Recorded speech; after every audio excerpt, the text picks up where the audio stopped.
Thousands of cyclists hit the Boise pavement over the weekend for a huge weekend of local racing. One of those athletes was Lance Armstrong, whose legacy was tainted by the sport's biggest doping scandal, in which he was stripped of 7 Tour de France titles for using performance-enhancing drugs. But today, he, along with Idaho's own 3-time Olympic gold medalist Kristen Armstrong, no relationship. No.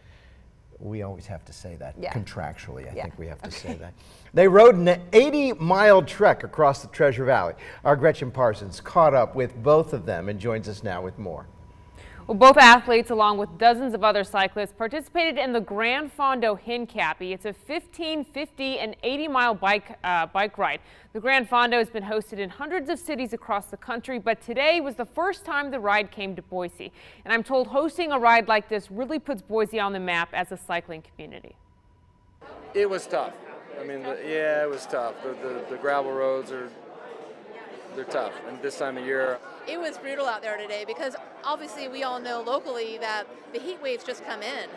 And so it really took a toll on a lot of people. Former pro cyclist Lance Armstrong and Idaho native Kristen Armstrong rode 80 miles in the Grand Fondo Hincapi. Italian for a big bike ride, the event attracts celebrity cyclists from around the world. Look, it's a beautiful part of the world, and I've never ridden here, so I was not surprised, but it's always nice to ride somewhere we haven't been. Like, damn, it's beautiful here.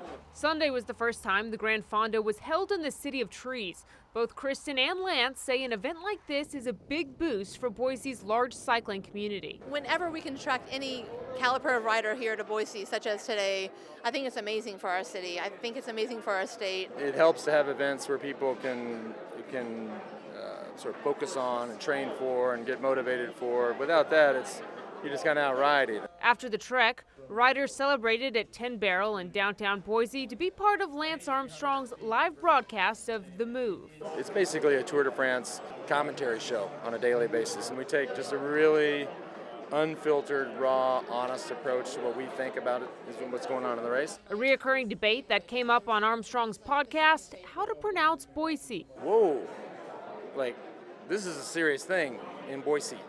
So we got it resolved, but I just always thought it was Boise. Cyclists hope Boise will be a regular stop for the Grand Fondo down the road.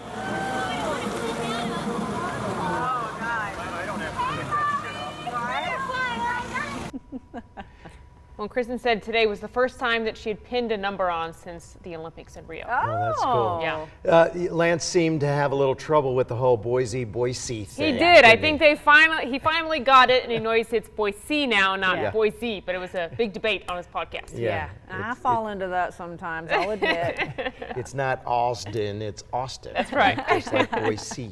Okay. All right, Gretchen, thanks.